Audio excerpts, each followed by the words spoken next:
I've left my cup of tea. And that's not a good start. Hold that thought.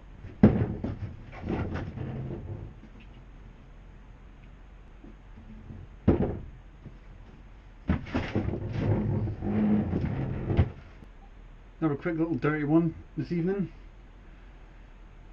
Videos a little bit slower as we are still working in progress on shed.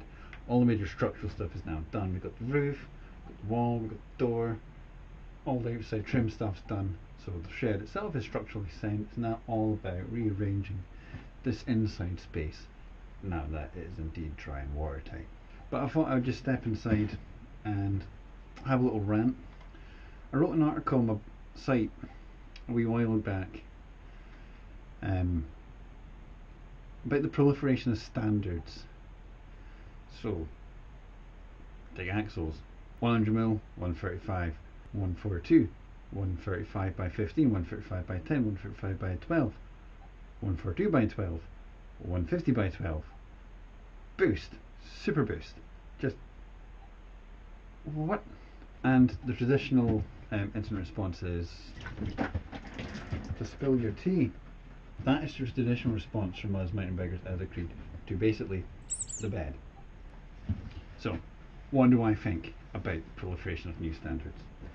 Do I think it is marketing nonsense, acting as a shield for the industry to sell more product that we don't need? Do I think it's the industry trying to improve and better give us better bikes and better product? Or is it somewhere in between? I don't care. I do not care about the proliferation of new standards. I'm getting so angry about it. Here's the problem.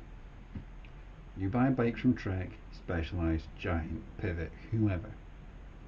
They don't manufacture bikes, they make frames. And those frames are populated with components made by other companies.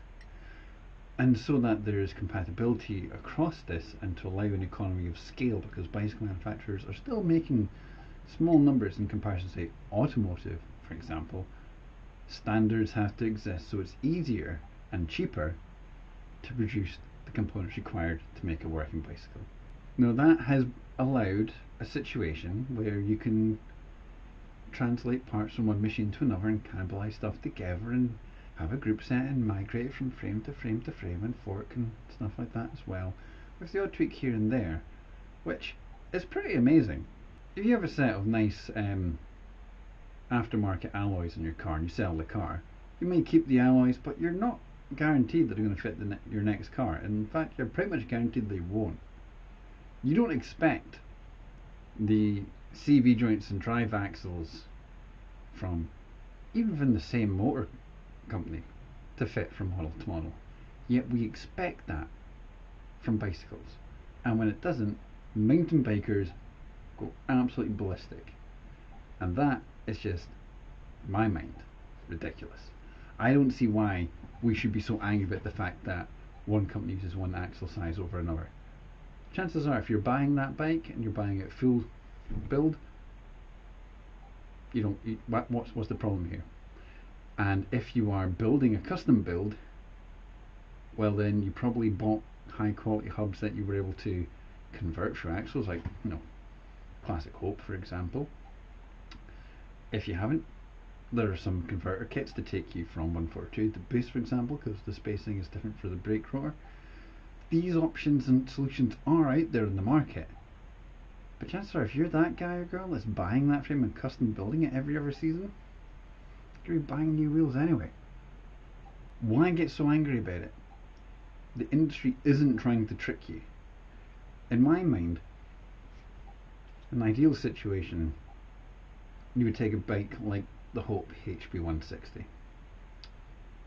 Now, any decision that an engineer makes building a bike should be about what makes a better bike, not about what is available from DT Swiss in terms of an axle size or hub width.